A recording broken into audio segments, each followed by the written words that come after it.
নমস্কার বন্ধুরা, গৃহিণীর রন্ধন কথা চ্যানেলটিতে তোমাদের সবাইকে স্বাগত। হাজির হয়ে গেছি আবারও একটি রেসিপি নিয়ে। তো এখন চলছে শীতকাল, তো সবাইকে জানাই শীতের শুভেচ্ছা। তো আজকে আমাদের রেসিপি নিরামিষ এঁচোড় আলুর তরকারি।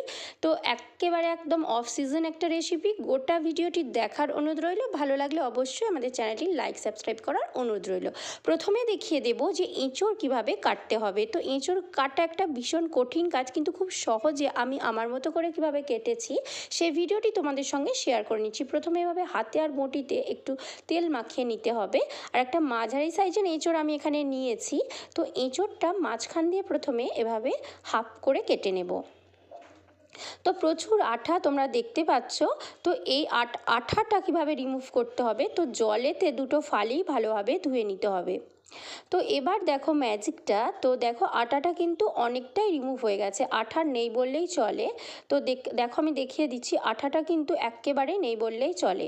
তো এইবার একটু ফালিগুলো করে নেব। দেখো একটু একটু করে ফালিগুলো করে নিচ্ছি, খুব সাবধানে এঁচড়গুলো একটু এভাবে ফালি ফালি করে কেটে নেব।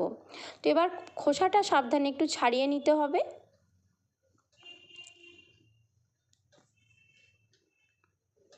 তারপরে এঁচোড়ের ওই সামনের যে পোর্শনটা একদম কেটে বাদ দিয়ে দিতে হবে। এই পোর্শনটা খাই না, তাই এই পোর্শনটা একেবারে কেটে বাদ দিয়ে দিতে হবে। তো এবার এঁচোড়টা একটু মাঝারি সাইজ করে টুকরো করে নেব, খুব ছোট্টও নয় আবার খুব বড় বড়ও নয়, মাঝারি সাইজ করে এভাবে টুকরো করে জলের মধ্যে রেখে দিতে হবে। দেখো সমস্ত এঁচোড়টা কাটা হয়ে গেছে, জলের মধ্যে সবটা রেখে দেওয়া হয়েছে। তো এদিকে মা গ্যাস অন করে একটা কড়াই বসিয়ে দিয়েছে, তেল দিয়ে দিয়েছে। তেল এসে গেলে সমস্ত কেটে রাখা এঁচোড়গুলো কড়াইতে তেলের মধ্যে মা দিয়ে দিচ্ছে। তো করতে হবে কি, এঁচোড়টা একটু ভাজা ভাজা করতে হবে, একটু চাপা দিয়ে দিয়ে নাড়াচাড়া করে ভাজা ভাজা করে নিতে হবে, একটু লাল লাল করে ভেজে নিতে হবে। তো একটু চাপা দিয়ে দিয়ে করতে হবে। দেখো তো দেখো মা একটু নাড়াচাড়া করে নিচ্ছে, এঁচোড়গুলো লালচে লালচে হয়ে গেলে একটা জায়গায় তুলে নিতে হবে।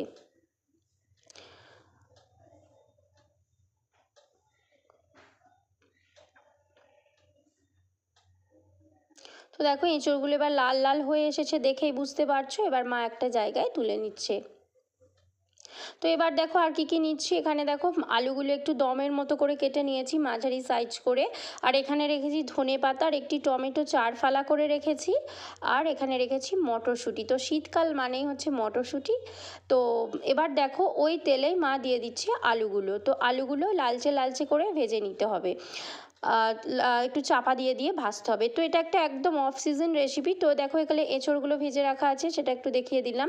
তো খুব ভালো লাগে, অসময়ের সবজি খেতেও মাঝে মধ্যে খুব ভালো লাগে। তো দেখো এবার আদা বাটা দিয়ে দিচ্ছে 1.5 চামচ মতো। আলুগুলো ভাজা ভাজা হয়ে এসেছে, তাই মশলাগুলো মা একে একে দিয়ে দিচ্ছে। হলুদ গুঁড়ো, পরিমাণ মতো কাশ্মীরি রেড মির্চি, আর অল্প একটু চাট মশলা।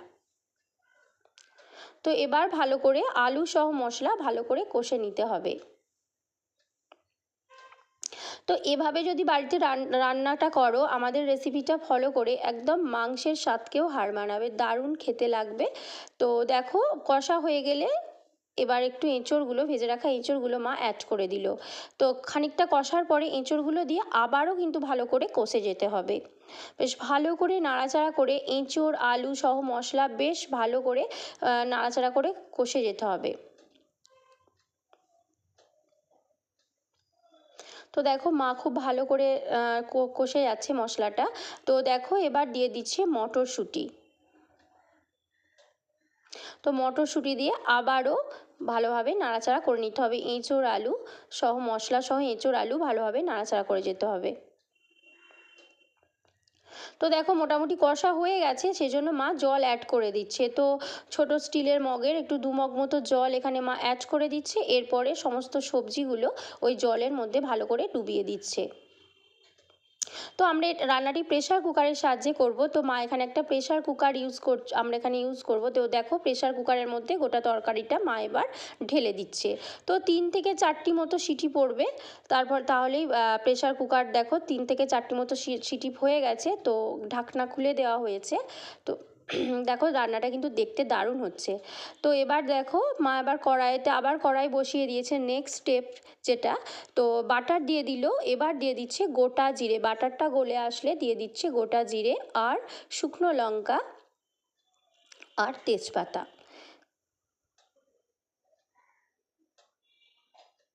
আর দু ফালি টমেটো। তো 4 ফালি দেখিয়েছিলাম, এখানে 2 ফালি মা ইউজ করছে। আর দিয়ে দিচ্ছে চিনি, 4 চামচ মতো চিনি, 4 থেকে 5 চামচ চিনি। তো নুন মিষ্টিটা সবসময় স্বাদ মতো। তো এবার দিয়ে দিচ্ছি অল্প একটু হিং।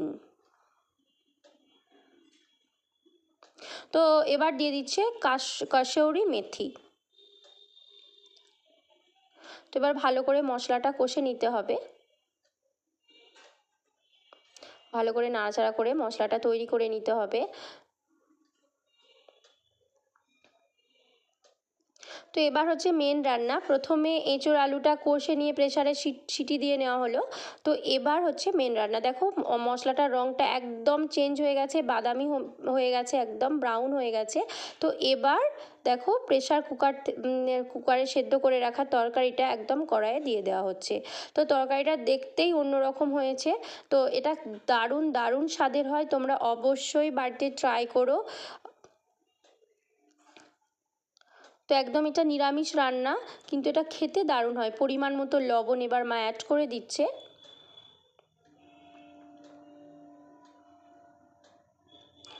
তো এবার একটু ভালো করে নাড়াচাড়া করে নিতে হবে, যেহেতু লবণটা দেওয়া হলে ভালো করে মিক্স করে নিতে হবে। এবার ওপরে ধনেপাতা ছড়িয়ে দিচ্ছে। তো রান্নাটা প্রায় হয়েই এসেছে আর সমস্ত সেদ্ধও হয়ে গেছে, এঁচোড় আলু সব সিদ্ধ হয়ে গেছে। তো খুব সহজ পদ্ধতি, তোমরা আশা করি গোটা ভিডিওটা দেখে নিয়েছো। আশা করি তোমাদের ভালো লেগেছে। অবশ্যই কমেন্ট বক্সে কমেন্ট করে জানিও। এবার শাহি গরম মশলা ওপরে ছড়িয়ে দিচ্ছে। রান্না আমাদের একেবারে কমপ্লিট। গরম ভাতের সঙ্গে, রুটির সঙ্গে এই নিরামিষ এঁচোড় আলুর তরকারি খেতে দারুণ লাগে। অবশ্যই বাড়িতে ট্রাই করো, আর ভালো লাগলে অবশ্যই আমাদের চ্যানেলটি সাবস্ক্রাইব করো। তো রান্নাটা একটু ফুটলো, তো এবার গ্যাস মা অফ করে দিয়েছে। তো একদম রান্না কমপ্লিট। এবার একটি জায়গায় ঢেলে নেবে, গরম গরম ভাত বা রুটির সাথে পরিবেশন করো। ভালো লাগলে অবশ্যই আমাদের সঙ্গে থেকো, সাথে থেকো। গোটা ভিডিওটি দেখার জন্য ধন্যবাদ। আজকের মতো টাটা। আসবো আবার পরবর্তী কোনো ভিডিওতে নতুন কোনো রান্নার রেসিপি নিয়ে।